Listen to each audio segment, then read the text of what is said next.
we go on the Wednesday edition. Mr. Irrelevant, Alex Strouf, Josh DiMaggio, Will Sommers, Hunter Vaughn with you on this Wednesday. NBA season is back Wednesday. Bucks Wizards tonight, game 1 of 82, as the Milwaukee Bucks look to reposition themselves as true title contenders in the Eastern Conference with Giannis Antetokounmpo. And the new addition in the offseason, Miles Turner. We will talk a little Bucks later. I'm going to the game tonight. Did you hear Hunter talk about SportsCenter and then you got a little jealous and said, I'm going to do my own to open up the program? You can hear that game right here on Madison's home of the Bucks, 100.5 ESPN. Yeah, so we're talking about, obviously this is a YouTube show, it's a podcast, so you're not listening to us on the radio. If you have never listened to ESPN Madison 100.5 FM in the Madison area, at the top of every hour, we do a 90-second SportsCenter update. So it's music and then and you go, hey, I'm Alex Strouf. Here's your update. I have the bed right now. Do you want to do one? Do you want to do one, Strouf? Yeah. Let's do one. Yeah, let's do one for old Let's time's do one. sakes. Let's do one. All right. 3, 2, 1. Broadcasting live from the Everlight Solar Studio. This is your Metro Kia of Madison Sports Center. Yeah, it is. And I'm Alex Strouf, your SportsCenter update brought to you by our friends at Door County Distillery. Locally produced, handcrafted, award-winning spirits made locally in Door County. Visit their website, elevate your gathering at doorcountydistillery.com. The NBA season is back. How about a double overtime thriller last night for the reigning champs, Oklahoma City Thunder? Everything gets started tonight for your Milwaukee Bucks as they play host to the Washington Wizards. It's a 7 o'clock tip, a 6:30 pregame, and you can hear that game right here on Madison's home of the Bucks, 100.5 ESPN. We have all had it marked on our calendar since the NFL calendar came out earlier this year. It's the Green Bay Packers and the Pittsburgh Steelers on Sunday Night Football, or the Green Bay Packers versus Aaron Rodgers. Rodgers looking to become only the 5th quarterback in NFL history to beat all 32 active NFL franchises. He would join Peyton Manning, Drew Brees, Tom Brady, and Brett Favre if the Steelers end up winning on Sunday. That game, of course, a 7:20 p.m. kickoff. And Green Bay Game Day gets you started for it, hosted by me at 4 o'clock right here on ESPN Wisconsin. More Mr. Irrelevant coming up right after this. Madison's trusted Kia. I mean, I still got it. B+. I still got it. You got everything you needed in. The content a little to be desired. What I leave out? It was a little general, but given the circumstances, you did well. Thank you. Appreciate that. Yeah. So anyway, we were no prep or no plan. Yeah, correct. So what I was trying to say is, in Madison, we did these every hour. So the 3.5 years I was in Madison, I did them all the time. And I miss them because it's such a thrill to, like, hey, you got to hit the post. You got 90 seconds to deliver an update. So I'm glad I just got to get that out as we start Mr. Irrelevant here on a Wednesday. Lots to talk about, including the aforementioned Aaron Rodgers, who I mentioned in my update at the top of the show. I'm going to reference that update. Joshy, this is your fault. Sometimes I do things because I know they're going to tickle you, and it'll be better for us all. Do you believe me doing a SportsCenter update is good for us all? Yeah. Yeah, because you're in a good jovial mood now. You got that out of your system, and now you're ready to attack the program. Let's go. Let's attack. Yeah. On 3. 1, 2, 3. Attack. DTM says A++. So there you go, Joshy. Oh, wow. Easy grader, DTM. So this Sunday has me jacked. And I know we still have a portion of the Packers fan base that maybe isn't the biggest fan of Aaron Rodgers, Joshy. But I'm rooting for him. We've talked about this before. I think this is last season. He did so much good in Green Bay. He won four MVPs. He won the Super Bowl with the Packers. He did so much good that it's hard for me to be bitter despite how the divorce ended up, right? I am not at a point where the breakup came and I go, oh, I wish bad things for my ex. I wish all the success in the world for my ex. And in this case, it's Aaron Rodgers. I think he's had a good season for being 41 years old. All things considered, 2 4-touchdown games ain't too shabby for the old vet. We talked about it, I think it was Monday. Or no, it was Friday, excuse me. the end of game heave that went 69 yards in the air. Like to be able to do that at 41 years old is nice, Josh, despite the number. So all things considered, rooting for Rodgers, rooting for him to lose on Sunday. But if he plays well, I won't be upset. If we get some vintage Rodgers moments against this Packers defense, I wouldn't be upset. If we get a little Rodgers, Micah Parsons smack talk going in the third quarter, that kind of fire me up. So while I want the Packers to win, obviously, I want the Packers to win every game they play, I wouldn't be mad about seeing him play well. And ultimately, I wouldn't be mad about seeing Rodgers and the Steelers win that division and maybe make a little noise in the postseason. If it was Packers Steelers in the Super Bowl 15 years later, that'd be fun. It won't happen. And Steelers aren't making the Super Bowl. Sorry to break it to you. But I root for Rodgers' success in what is likely his final season. I'm really excited to see him play the Packers as he tries to become the fifth quarterback to beat all 32 current NFL franchises, joining the company he's often regarded in, right? Drew Brees, Peyton Manning, Tom Brady, Brett Favre. That's the company he holds when it comes to his overall ranking and his overall standing in National Football League history. So it would be cool for him to complete that. I just hope that it doesn't happen and he does not beat the Packers on Sunday night. I'm also excited for this game because I think this is a good measuring stick game for the Packers. It seems as if they've played down to their competition a lot this season. The Steelers are a better team than the Browns. They're a better team than the Cardinals. They're a better defense. I'm just excited to see what this team is made of when the lights are shining bright on Sunday night. It's a national spotlight. And obviously, you're facing a familiar foe, old friend Aaron Rodgers. So for a bunch of different reasons, this game has me very, very excited Sunday night. I anticipated to have a little more fire in my belly for this game than I do right now. It's a lot of apathy. The burning hatred of Aaron Rodgers has sort of dissipated a bit. Granted, he's speaking a lot less and voicing his asinine opinions and, lashing out at anybody he seems to have slighted him in any varying degree. Can I ask you a quick question on that? Yeah. Does it upset you that now he's in Pittsburgh and he stopped going on Pat McAfee? No. Like that now it happened? I think it's part of probably a learning process and a process for, let's make two things clear. While he hasn't said it, he's admitted his mistakes on how it ended in Green Bay and what transpired in New York. He started being nice to young guys, taking them under his wing, really working with them, which he was totally unwilling to do in Green Bay. So he adjusted that with the Jets. He went to the Jets in part because he wanted the ability to have say in the roster, the coaching staff, and how things were run.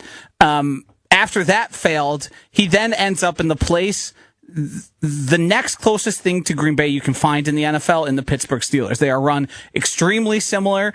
They have their priorities in similar places, and they are run front office wise to a quite similar degree. So to me, those are all him because he'll never say it. Maybe he will after he retires that it was a mistake, but he's recognized and through his actions kind of shown that probably wasn't the right move for me. I wasn't in the right spot in my career where that would have made a lot of sense. So it's kind of I know he wants to beat the Packers and he wants to beat his old head coach, who I think he has a friendly, competitive relationship with. I don't think those two necessarily hate each other, but I know damn well he wants to beat Goody. And he wants to stick it to him. Yeah, that I agree with. I still think that hatred is going absolutely nowhere, especially when they're calling him Guten Kraus after Michael Jordan and with the way they treated Jerry Krause. Oh, sure.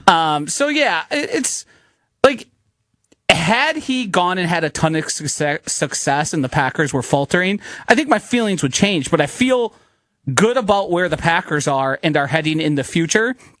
And I don't view him as a real threat to achieve at a very high level. Yeah. So he's not going to have this amount of success where I can look at and be like, oh. Do you think this is a low scoring, gross defensive game? I do too.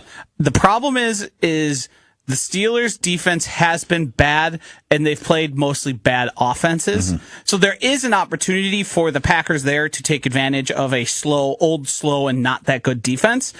I don't think the Packers are going to do that because they haven't done that for the intervening past 3 weeks. Yeah. I also don't think Aaron Rodgers is going to go out like a chump against a team I think is better than them. Little teaser, I'm probably going to predict them to lose this game. Oh, wow. Because I think Mike Tomlin as a head coach, Aaron Rodgers as a quarterback, and like as a veteran, they are going to be able to take advantage of the mistakes we haven't seen happen, especially last week, and then in the tie against the Cowboys. I'm kind of sick of how our brains sometimes are on similar wavelengths. I wasn't going to tease it. I'm also going to pick the Steelers to win this week. It just feels like a uh-oh type game. Yeah, they get into a similar situation as we've seen them. Tight situation at the end. For the Packers to win and to tie, it took mistakes from the other teams to get there. And I don't think Aaron Rodgers is going to make that mistake. Now, granted, he's throwing more interceptions right now. He's had two interception games. Yeah, more than he ever has. Yes, and he's on pace to like set a career high for interceptions at this point, maybe aside from like his first year at this point. But it does seem like he is more prone to mistakes in the past. Yeah. But we're going to get the best possible version of 41-year-old Aaron Rodgers. Yeah, I agree with you wholeheartedly on that. So we will see. But we will talk more about this return game on Friday because there's plenty of Aaron Rodgers and Matt LaFleur stuff to talk about. Aaron Rodgers will meet with Green Bay reporters tomorrow. Yeah. Which I'm curious to see what he has to say. On Zoom, too. Hopefully he doesn't show them the bottom of his foot again. Or maybe he will for old time's sake. I don't think he says much. I think he handles it like LaFleur.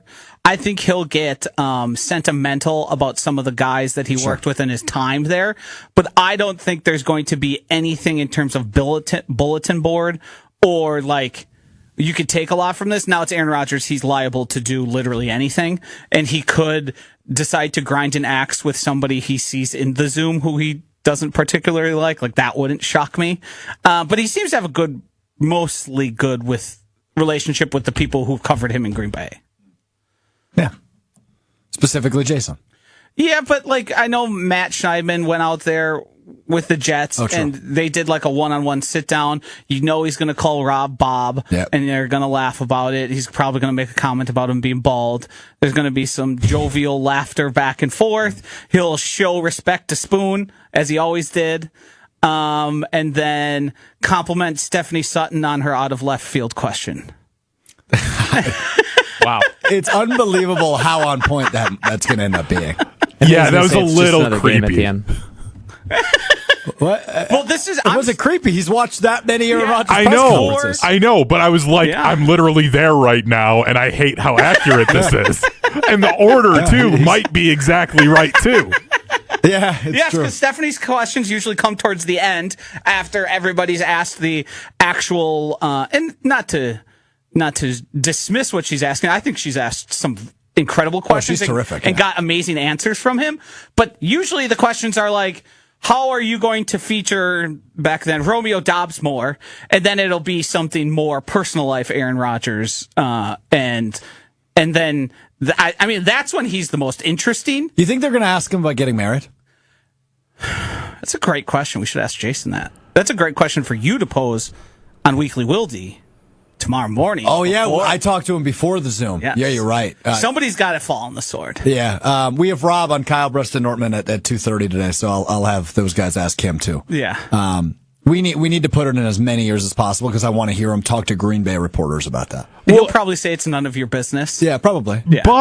But the other side is because he has such a much more personal relationship with those guys, he might be more willing to open up to them about it. That's what I was getting at. Yeah, I agree with Hunter on that. So maybe we'll all find out. I still find that whole situation fascinating. We know her name's Brittany, and that's it. With an I. And allegedly they got married. Yeah, with an I. Yeah, and he sort of mentioned that offhandedly once in a Pat McAfee Christmas interview. And I don't think he did it on purpose. I think it kind of just slipped out because that's what he calls her. Yeah. And he felt comfortable and then realized, I probably shouldn't have done that. Yeah, correct. But since then, they've been able to keep her. I'm not super interested. I would be probably more interested if it was a celebrity. But you have to understand how much digging has been done to try to figure out who she is, and nobody can figure it out. Well, the thing is, there is no marriage license in any of the American states. Oh, you think they did it on like an ayahuasca trip? Yes, or they just didn't actually get married. They're just calling it marriage, and they're not going through because, you know, it's a government thing, and we are bonded for life. Here we go. Well, no, that's not a here we go. There's plenty of people that do that. That's a very normal thing, Strouf. No. He's doing a thing on Aaron Rodgers. That's what he's doing. No, because if it was a normal legal marriage, we would be able to find records of it because those are of public record. All right. Before we move on to our monthly ass rankings, which I'm very excited to talk about, Joshy referenced what Matt LaFleur said about the Steelers game. I just want you to hear, if you haven't yet, from Matt LaFleur, because I think it's the correct approach. It's just fascinating to me. Here's Matt LaFleur earlier in the week. Playing the Pittsburgh Steelers, who happen to have Aaron Rodgers. I mean, it's as simple as that. That is for you guys to talk about. Yeah, and we will. Also, it's for your entire defense to talk about, apparently. Yeah. Jason Wilde's article, Channel 3000, go check it out. Everybody, as you would imagine, correct, is excited to face a guy they grew up watching or playing with or against at points in their career. Like, there's guys who were extremely young. Yeah, there's not a ton of guys on this team that have played with Rodgers. No, I'm trying to think defensively. It would be Rashawn Gary. Yep. That might be it. I think that's the end of the list. It's got to be it. Quay Walker? Devontae Wyatt? One season? I think those guys were all rookies, Yeah. Jordan's. Because this would be their third season. No, it's their fourth year. So I think they played 1 year with him. Yeah. And then offense is Elton Jenkins. Yeah, Dobbs and Watson. Was Sheed there? Yeah, it's his fourth year, so yes. Yeah. A lot of the line, a couple of the receivers. But like no Jaden Reed, no. It's sparse. It is. Wow. Yeah, no Kraft, no Musgrave. Obviously Love is one of them. Mm-hmm. Wow, that's interesting. It is really few and far between. Yeah, it's more of a Aaron Rodgers facing Matt LaFleur and the Green Bay franchise than it is those guys there. Obviously, Rashawn Gary talks about like wanting to sack him. Micah Parsons does the same. Keyshawn Nixon talking about wanting to intercept him. I also believe Xavier McKinney put voice to that. But Nixon too, right? I said Nixon, didn't I? Yeah, but he played 1 year with him? He might have been on special teams at that time when he was... Yeah, he wasn't really a featured corner yet, but I think they crossed over for 1 year. Sorry, I'm still trying to rack my brain. But Nixon did, in Jason's article, have like a good thing to say where he didn't want to be in Green Bay and had a bad attitude, and Aaron would give him a hug and like kind of encourage him and bring him on. And that's the one thing that I've never doubted his veracity of claims on, of the way he treated Jordan Love and he treated some of the more veteran guys. The rookies and young guys, totally different conversation. But when he puts his arm around somebody and decides to make them a person he's going to invest effort into, the results are usually pretty good and pretty genuine. And it's not just for show. It's to get the best out of your teammates. I'm with you on that. Okay, we will talk more Rodgers, Steelers, Packers coming up on Fridays. We do a deep dive preview of that game. But that's all for now because it's the best time of the month, fellas. It's the best time of the month. It's time to talk about our ass rankings for the second time in the NFL season. So the last time we talked about our ass rankings were when we debuted the ass rankings. And if you did not join us for that episode, we look at all the teams in the NFL, all 32 teams, and we try to figure out which teams are ass and which level of ass they fall into. So prior to the week 4, so exactly 4 weeks ago, we debuted the following with these 6 categories. Stinky ass, which I think actually turned into frisky ass. Swamp ass, suck ass, ultra ass, mega ass, turbo ass. Okay? So we've done some readjusting. The 6 categories we now subscribe to. The best level of ass is frisky ass, which means you could maybe be good and you can kind of compete with anybody and you might bounce back at some point. Then it's suck ass. So that's like, you're just not that good, but you're not awful. Then it's swamp ass. We think you're pretty bad. And then it's the levels of just you're horrible. Ultra ass, mega ass, and turbo ass is the absolute worst of the worst. So before the show, we finalized our pre-week 8 ass rankings with plenty of discussion, which we will continue to have. And we have determined that despite there being 3 teams in each category this go-round, that not all ass is created equal. Oh, brother, preach. Not all ass is created equal. So we unveil to you, the MIA, the pre-week 8 ass rankings in the National Football League. We start with frisky ass.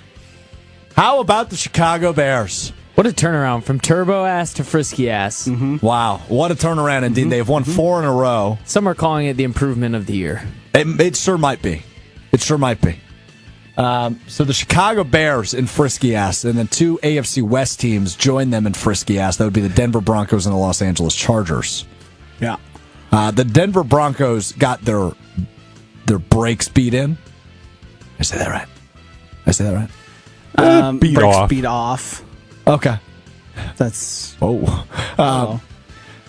Denver, though, scored 33 points in the fourth quarter to come back win over the Giants, which makes them especially frisky.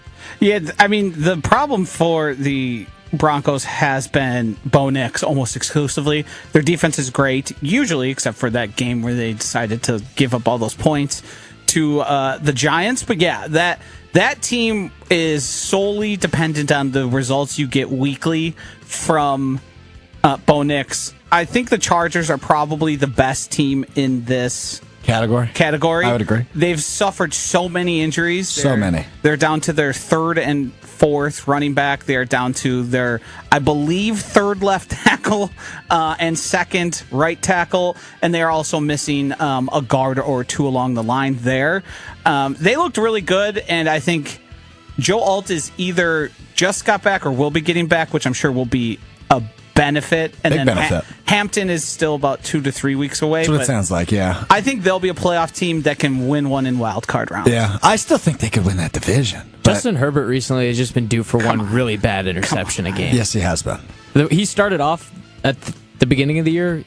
Well, they started 3-0 in the division. He was in top 5 quarterback arguments. Oh, yeah. After the first 3 games. When we released these initial rankings prior to week 4, he was. Yes. Yeah, I mean, Chiefs are winning that division. They're going to run away with it. They might at this point, but 3 early season losses is why I said that. Yeah, including one to the Chargers, so they have the tiebreaker as it stands right now. I don't think the Chargers are where they need to be in terms of to hold off, even as they get those guys to return. Yeah. I don't think they're there yet. I do think they are a playoff team, though. And sure, something could happen with the Chiefs that make them lose a couple games or 2, but that's your Super Bowl. Yeah, the Broncos 5-2, the Chargers 4-3. Both make frisky ass category alongside Will's Chicago Bears. The Broncos get into the playoffs, play the sloppiest game ever, and flip a coin if they win ever. Yeah. Depends on Bo Nix plays too, right? I mean, to your point, he is ultimately the guy that will make or break them. All right, let's move on to the suck-ass category. Couple of reasons for these 3 teams, but we will start with the Baltimore Ravens, who had just came out as we've been live, that Lamar Jackson's practicing. Yeah. So they may get Lamar back here this week. Joining them in the suck-ass category is the Minnesota Vikings and the Jacksonville Jaguars. Could see a flip from the Ravens and the Bears this week as they play each other. I think the Ravens, they're in suck-ass right now, but once they get Lamar back and they win a game, they'll move up to frisky-ass, and then if they rattle off a couple more, they'll be off their ass rankings. Yeah, I think Lamar returns. That offense looks better. They probably go on one of those streaks where they end up winning the AFC North.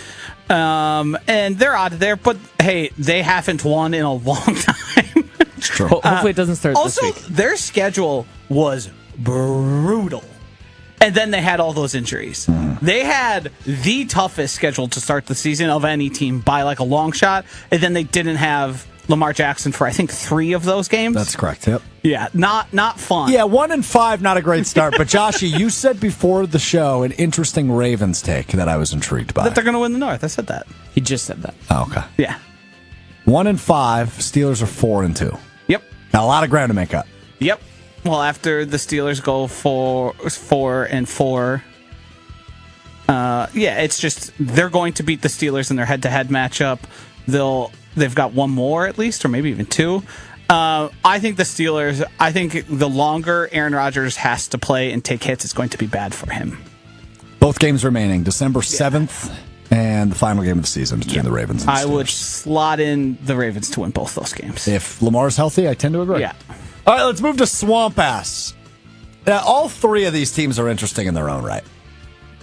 We have the New York, they're all NFC teams. We have the New York Giants, who are 2-5. We have the Washington Commanders, who are 3-4. And the Carolina Panthers, who are 4-3. They're above 500, but in our fourth worst category. It's Swamp Ass. Look, I actually advocated for the Giants to be in Frisky Ass, which seems too high for a 2-5 team. Yes. So I understand why we put him here. But I am thoroughly intrigued by Jackson Dart. It seems like he could be a hit. Yeah, but you got to call a spade a spade. They're 2-5 and gave up 33 points in the fourth quarter. Yeah, they've got a ways to go. They're a fun team. Yes. But they're still ass. And that's why I said Frisky kind of felt right for them, but you're right. Yeah. They're too bad to be Frisky. Yeah. I mean, Jackson Dart has done for you all to of say. this without Malik Neighbors. Yep. One of the probably guys who we'll be talking about as the best receiver in the NFL in like 2-3 years. Once the Chases and the Jeffersons age themselves out, they're good.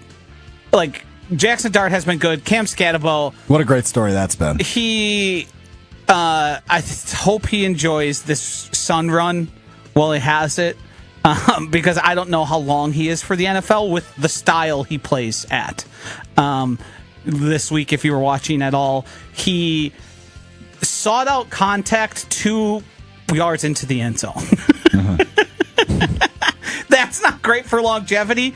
He's fun. He's a total moron, but he's the type of football player that is entertaining to watch.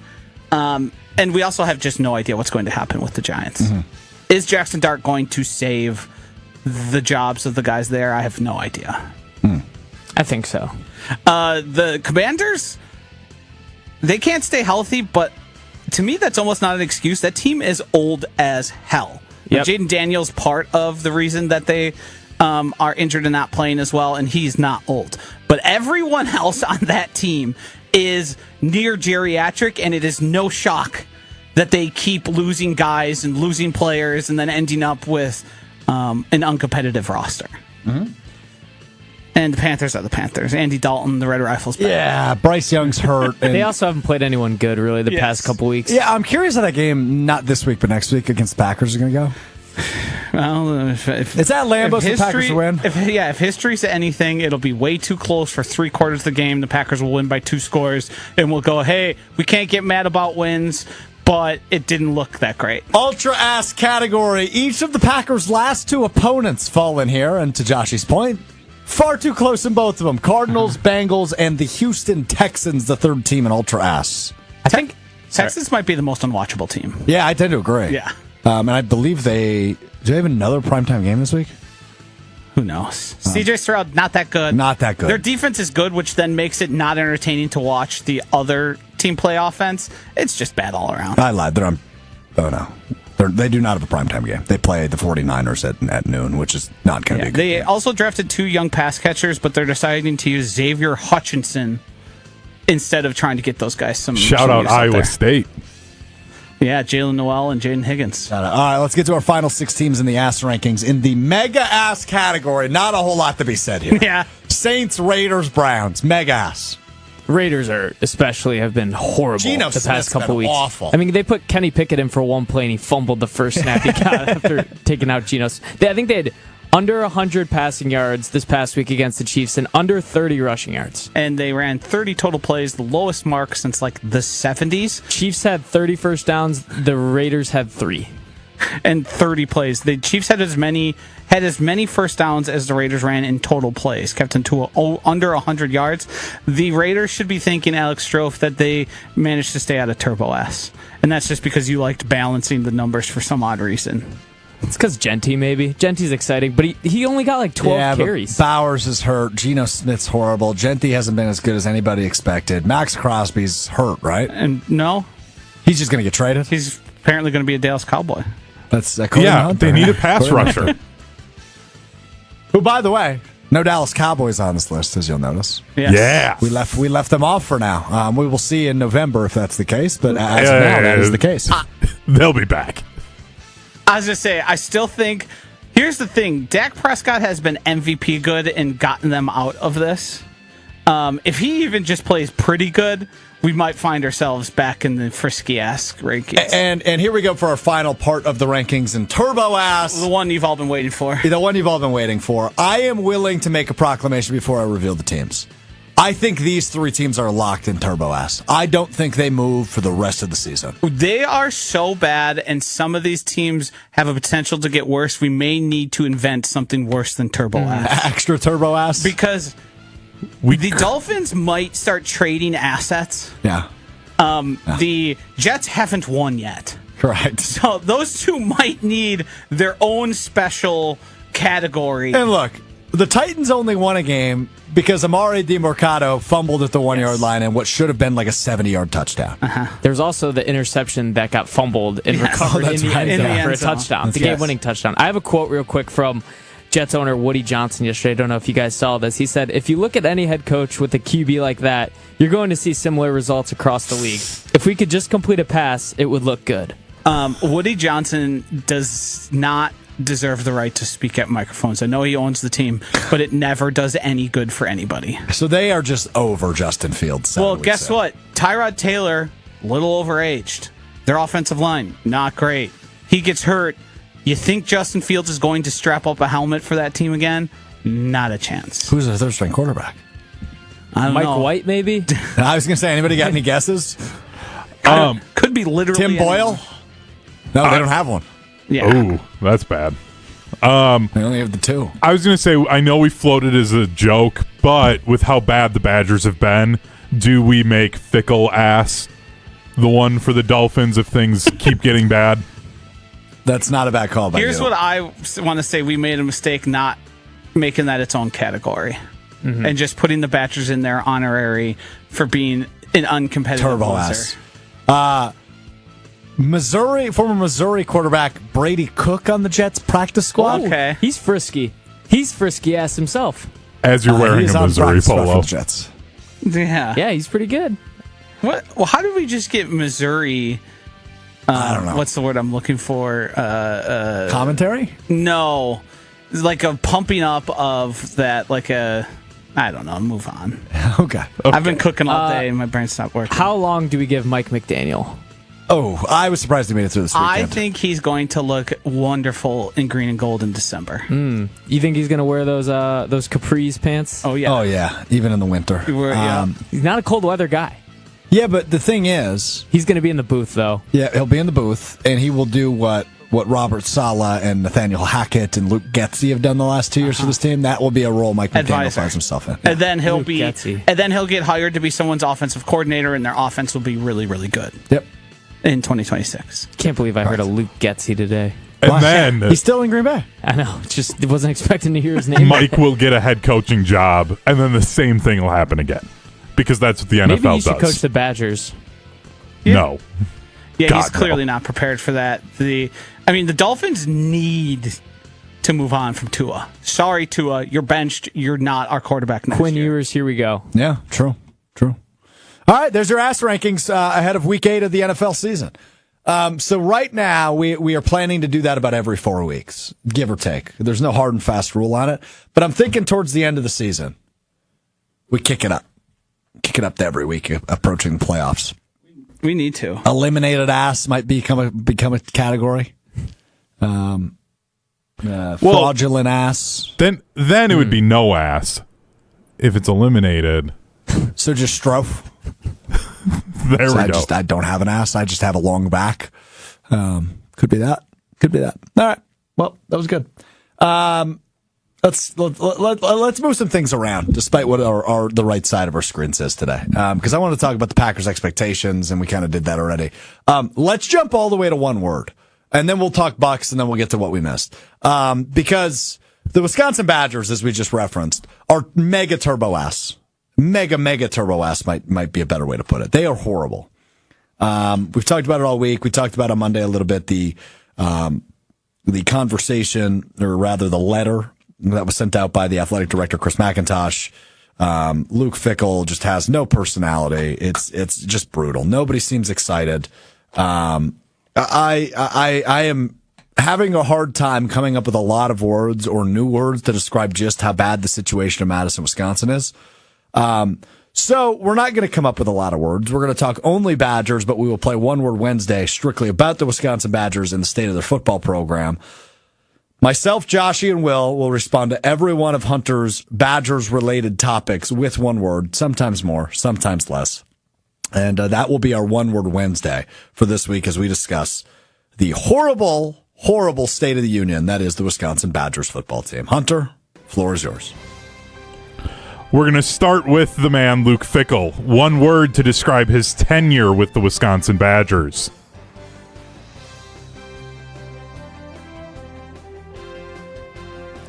Underwhelming feels strong, like not strong enough. Pass. Turbo. Non-existent. I can only do one word. Disheartening. Repeat the prompt again. One word for Luke Fickell's tenure with the Wisconsin Badgers. Yeah, ass. It's Ass. Yeah. It's been ass. You could say embarrassing. You could say, again, that doesn't feel strong enough. You could say ruinous, disastrous. That Matthew chimes in with disastrous. Apoplectic. Good word. Write that one down, Will. I already have a couple for today. And that's a word we've done a few times. Yeah. I do remember that one.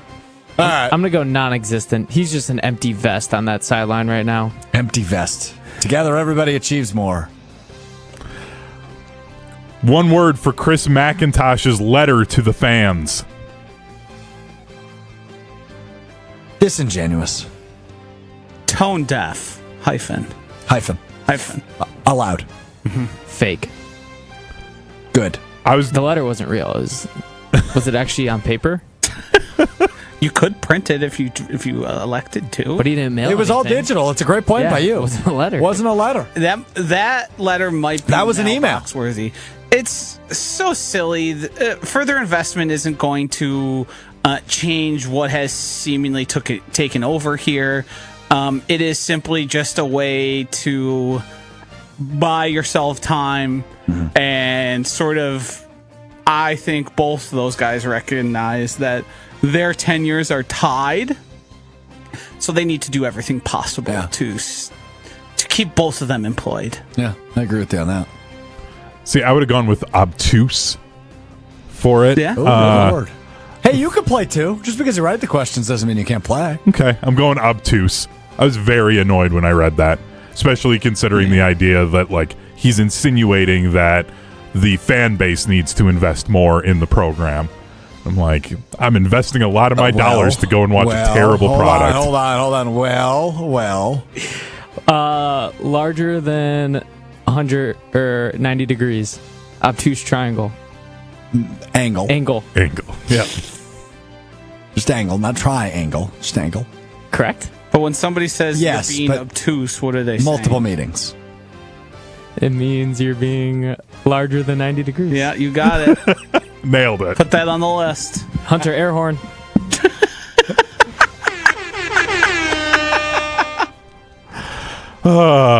One word for Chris McIntosh's tenure with the Badgers. Oh, we did Chris McIntosh's letter, then Chris McIntosh. Yep. Failure.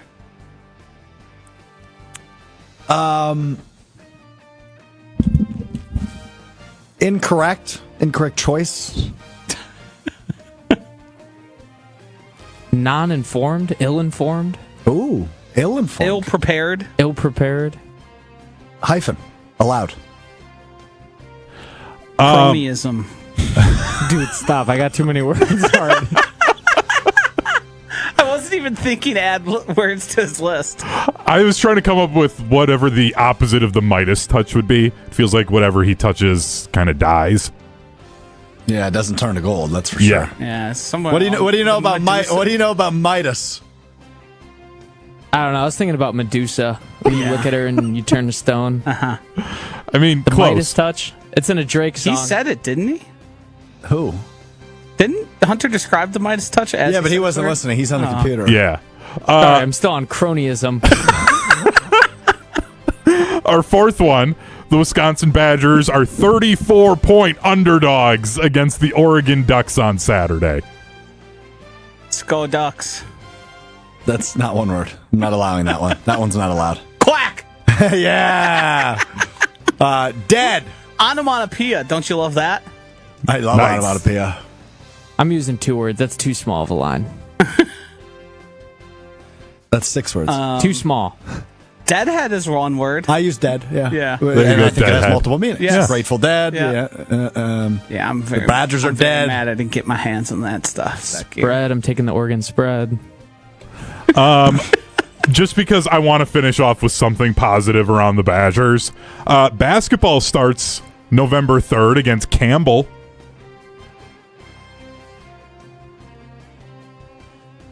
Davison. Brad Davison. I'm looking for a word better than just opposite, because my feelings about the basketball program and Greg Gard and the way he's adapted and adopted the transfer portal and the NIL funds that they have feels like a tale of two entirely different programs. Excited. I'm Yes. very excited. Top 3 in the Big Ten. Yeah. Yeah, they are number 24 in both the AP and coaches preseason polls. Hell yeah. It's like right where you want Badger basketball to be preseason. And Yeah, I agree. the fact that we can no longer be slandered with the slow, boring basketball accusations. Awesome. Yeah, well, I hope that remains to be the case, and it seems with their transfer portal additions, it will be. It seems like when Greg Gard was asked about, hey, you're playing a different style. Also, breaking news: the All Packers white. are wearing Yeah. all white. The way he talked about it seems like he's leaving the previous offense behind, and they realize to get transfers and to get guys that are possibly like a John Tonje going to blossom as they hit their older years, or they have some experience. It seems like he does not think that offense is going to work, and that's exciting because it's, let's be honest, as much as we convinced ourselves we loved, what was the offense called? Why is it slipping my mind? Air raid. Nope. Basketball. Triangle. No. Obtuse triangle. Swing. Wasn't it? Swing, yes. Yes, as much as we convinced ourselves the swing offense was actually good, they were highly efficient, blah, blah, blah, blah, blah.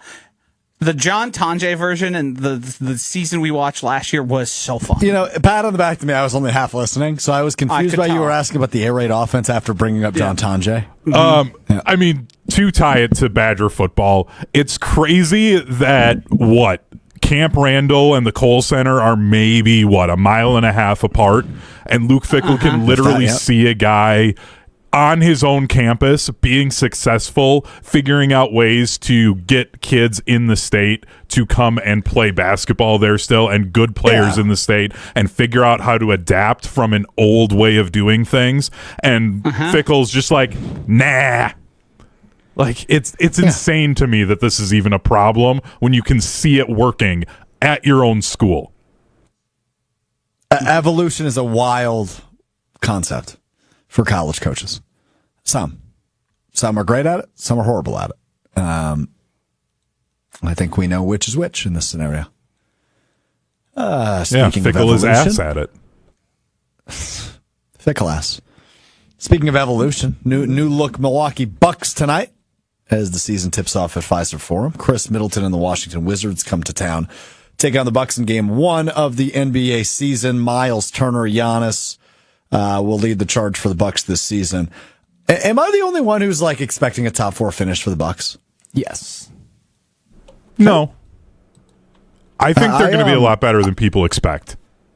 They just can't. Here's the big thing for them, because obviously we spent the entire offseason listening to the Giannis rumors, and the Giannis could go, he could ask for a trade rumors and analysis that we just did all offseason long. And I remember when we were at Door County Distillery back in June. I believe Josh called me obtuse. Did I? I think so. Yes. For saying things like he's not going anywhere. I don't believe he's going anywhere, which seems to be the case, at least for now. So what the Bucks need to do... You've taken a decidedly different tone from that day to today. I think a lot of it was BS. I don't. Now, on that note, though, I will say this. In order for those to stop for the remainder of the season, you cannot afford to get out to the slow start you've gotten off to each of the last two seasons. You need to win, and you need to win a lot. Yep. You said you think they're going to be top 4 in the East, right? Not in the entire NBA. Yes, I said East. Yeah, it's just the East is turbo ass. Well, I don't know that No. it's turbo ass. I think it's turbo confusing. The East has gotten a lot better. There's a lot of young teams like the Magic that added guys like Desmond Bain and are getting a lot better. The Pistons are going to get better. The Knicks are just going to keep getting better. The Hawks. The Knicks, I'm confused by. I agree with you. I mean, like, obviously they have good pieces. I think we're doing a thing here. Look to the West. There's better teams in the West. I'm not disagreeing with that like- point. But the Six Bucks don't better. play in the West. But I think in the Eastern Conference, there's a lot of teams where there's a lot of questions. The Bucks are one of them, but there's a lot of teams with question marks. And you look at, you say the Knicks, you say the Pistons, you say the Celtics, you say the Hawks, you say the Magic. Celtics are out. Celtics are it's gap. How long is Tatum out?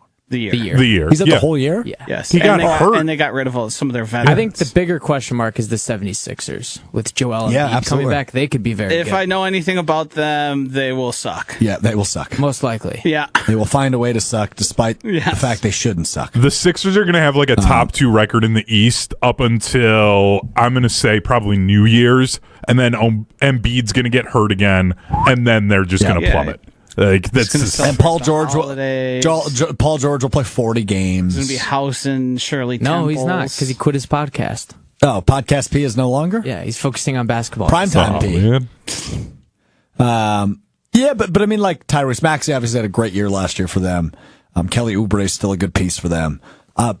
I'm curious to see how the Sixers are. But to your point about them getting off to a slow start, you can't do that in the East this year. I think the East is going to be a lot better. And to get off to a slow start, I believe it was them and the 76ers last year were the two bottom-ranking teams through 9 games. Josh is Googling something, which makes me think he's about to quiz me on who he play for, but I could just be completely wrong No. on that. Okay. I was just looking at, like, where do people think a lot of these teams are going to finish from the East? And let's just look up a power rankings here. Obviously, number 1 is the reigning Thunder. NBA champions. Yep. 2 is the Denver Nuggets. We haven't mentioned the Cavs, which is a miss by us. Oh, yep, missed by us. Cavs. Yep, Well, they're they're, going to get it again. they're the consensus top one. team in the The East. Cavs and the Knicks are both going to be competing for that. And then I think behind that, well, let's look here. The T-Wolves are 5. The Clippers are 6. The Rockets are 7. A lot of Western The Warriors Conference. are 8. A lot of Western The Magic are 9. Wow. Lakers are 10. And Pistons are 11. Yeah, I still have questions about the Magic and the Pistons. I'm high on the Magic this year. I'm high on both of them. I agree with you, but like, I think there's a little bit of a proven concept, obviously, with one of the best players in the world in Giannis. And as long as him and Miles Turner mesh, I think this is a team that could win 55 games to 60 games. That's the thing. With Giannis on your side, you're guaranteed to at least be a top 8-7 team in the East. At least. I think an 8 seed would be a big disappointment, and you could kiss Giannis goodbye. Yeah. I agree with that. I'd put their ceiling at a 5 seed. Ooh. I think Their ceiling? I think 4 is in play, and I think 3 is also in play. Yeah, I think ceiling's higher than that. I don't know. The I'm floor going is to be, certainly a 9 or an 8 seed, being in the play-in. as much as I loved Brooke Lopez, I'm going to be really happy to not watch Brooke Lopez just get torched on a pick and roll in the postseason. Like, my goodness. That added all of the gray hair that I have in my beard. That's getting worse, by the way. I noticed that this morning. I'm going through a little bit of a thing here. Just for men. New sponsor opportunity, Just for Men Gel. Yeah, I might have to. But, like, I think the Bucks, again, I think as a team, it is going to look a little bit different than what we've seen because Miles Turner can space better. Like, it's going to feel different here early. And I have this weird feeling, I can't put my finger on it, that they are going to be much better this year at the start than what they were last year. And I think part of that is Giannis is not going to want to allow them to be as bad as they were at the beginning of the year last year. Mm-hmm. Well, I'm looking forward to going to the game tonight. The Chris Middleton video package. I'm sure the Bucks will. It'll be a really close game between the Wizards and the Bucks. Yeah, but the thing is, it might be. It's game one. That's the thing about the NBA. The first 25 games really don't matter that much. Go to YouTube before the game and watch the Thanalysis interview with Chris and Giannis. We played 5-6 minutes of that of when Chris got traded. I thought it was really good. And anytime you get that much Giannis plus Chris plus the other two fellas, it's really good. there, it's worth your time. And Thanasis and Tony. It's interesting, and it's as sad as the circumstances are. It's cool to see two people who so clearly love each other talk in that format. Yeah, I agree. It's totally worth your time. On YouTube at Thanalysis Show, wherever you get your podcast, just look up Thanalysis with Thanasis Antetokounmpo. Giannis is there for most of it. Chris Middleton and Tony Cartagena.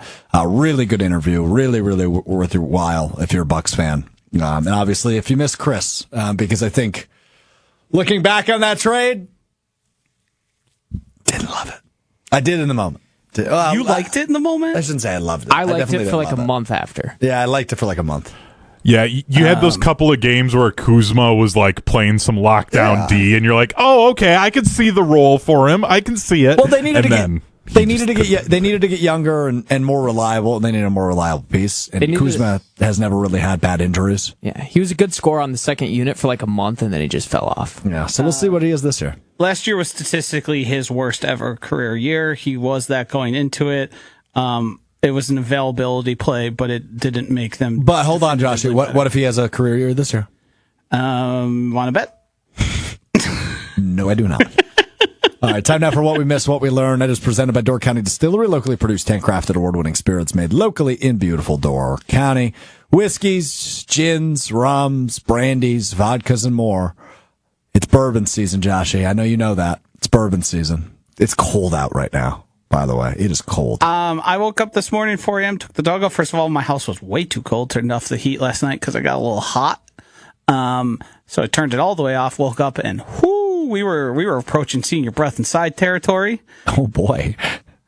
Not that I would drink bourbon in the morning, but it sure would have woken me up and warmed me up had I had some. DoorCountyDistillery.com. Find the retailer near you. If you're in Milwaukee, you're in Beaver Dam. You can get the Bat Bleep bourbon. I guess I could, in theory, say the actual name of it, right? Yeah, as long as we don't air this on the radio. Josh is a boss now. Yeah. Josh, your call. Yeah, Josh, you're a boss. Can I say it? I would suggest against it. All right, Bat Bleep bourbon it is. Beaver Dam, Milwaukee. It is available at retailers nearest you. Check out their website, DoorCountyDistillery.com. Find it. It's very good. Very good. Check it out. Speaking of what we missed, Joshy, you had to leave the studio during your show this morning. A little fire alarm action. Yeah.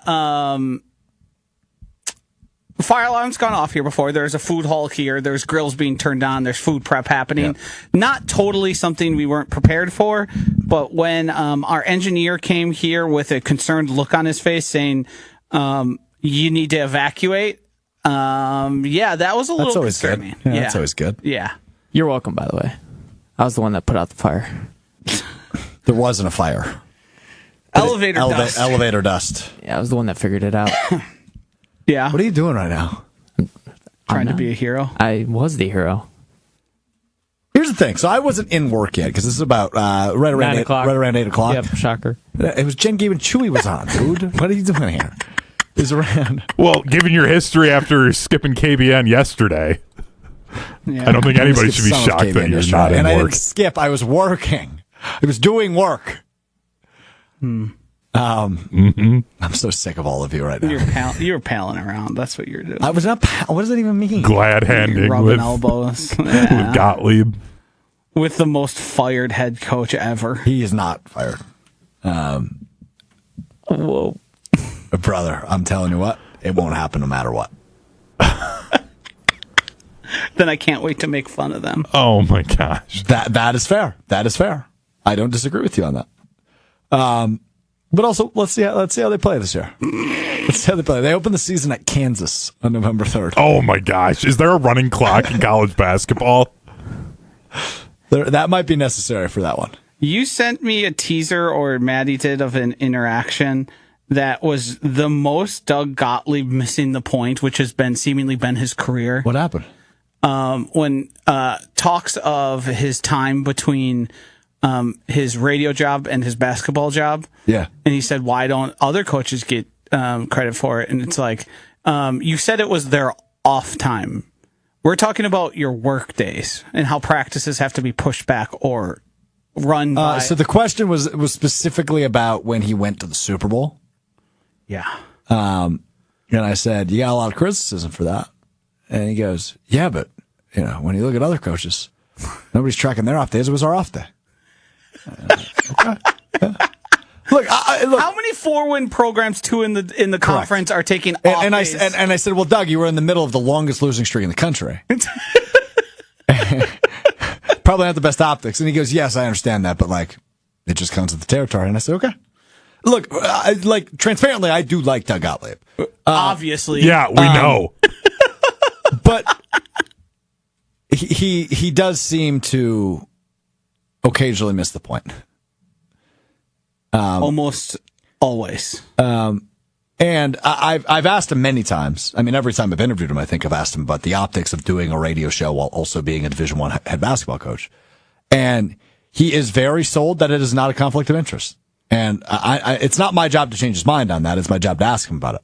Mm-hmm. Well, when he goes back to only having one job in the near future, maybe we can reevaluate. I don't know if I can say what I would like to say in response to that on the air, so I will say that off the record. But anyway, why we are talking about this is I'm filming the interviews for the second annual ESPN Wisconsin Coaches Week. Second annual.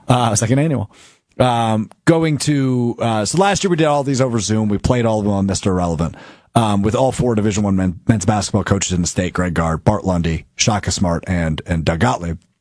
Same 4 coaches again this year.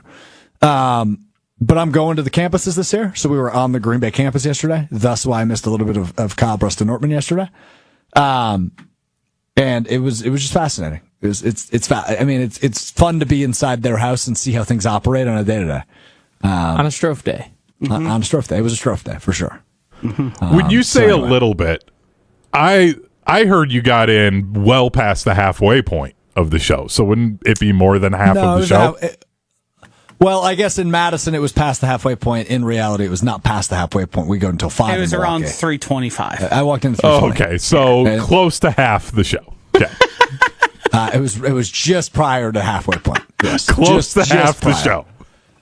Just prior to that. And everyone, KBN, everybody was very calm. General manager, were all very supportive. Yeah, including me. Yeah. Hey. You learned at the knee of Jesse Nelson. That's all I gotta say. Yeah, but Jesse Nelson doesn't. Number one, he wouldn't have shown back up to produce. No, of course not. No. Number 2, it wouldn't have been work related. Oh no, it would have been, but it would have been. He wouldn't have been conducting the interview. It would have been, I got to go help X, Y, and Z do this. They need an extra. Bro, I heard a story this morning on Will Tausch. I'm just going to pile on if we're going to bring him up, and we're going to try to compare me to him. I heard his way of helping clean up a tailgate was asking if he could take some jelly donuts. Yes. And then he disappeared and didn't help with anything else. He has social media responsibilities, don't you know? That's a power move. Yep. I respect that. Yeah. If you were going to pick anybody to be unhelpful when it comes to do the worst part of hosting the tailgate, it's wonderful, it's great, everything. But to tear down and clean up, 1-1 is Jesse 100% of the time. Yeah, and I am not 1-2 for the record. He is a LeBron James. Stop comparing me to him. Hey, take less Jesse days. It wasn't a Jesse day. You just got compared to LeBron James. No, Jesse got compared to LeBron James. And you got compared to Jesse. All So. right, what'd you miss, Will? All right, do you guys want me to start out with the one I think I'm going to get right? I have 3. Yep. There's a middle Only one either way. 3? All right. Here's the one I think I'm going to get right. It's jovial, which means cheerful and friendly. Aaron Rodgers will be jovial if he's able to pull off the win against the Packers. Yep, 100%. Yep. Nailed it. Okay, then we have apoplectic. Nope. Apoplectic. Okay, I wrote an R on there. It means... Are we done? Are we done with what? Laughing. I wrote it down today. I don't have great handwriting. It means overcome with anger. Matt LaFleur will be apoplectic if he does not beat Aaron Rodgers on Sunday night. Yep. You're doing good. You're doing good. Yep. 2 All for right. 2. Yeah, 2 for 2. The last one we have is cronyism, which means appointment of friends to positions of authority. There were complaints that cronyism, did I say that right? Yeah. Yep. Cronyism was the reason Jerry Jones hired Marty Schottenheimer's son Brian to be the head coach of the Cowboys. Yep. Yeah. Air horn. Yep. No, you don't get it this time. No, come on. Come on, Aaron. I've never been 3 for 3. Cronyism is a different way to describe nepotism, but it's non-familial. Non-familial nepotism. Yeah. Got it. Change that to the thumbnail of this. It's Will hiring Sommers like went 3 for 3. friends and- Also, he never defined obtuse. No, he didn't. That's correct. I was just about to bring that up as well. Larger than 90 degrees. Got it. Right. Has multiple horn. meetings. The opposite, Air horn. the opposite of acute is obtuse. All right, we will preview Packers Steelers coming up on Friday. Enjoy the Bucks season opener tonight. We will talk to you beginning at 12:30 Central, ESPN Madison, ESPN Milwaukee on YouTube, as well as the ESPN Wisconsin app, Apple Podcast, Spotify, wherever you get your podcasts. Joshy, good job today. I brought it. You always do. We'll talk to you Friday. Peace.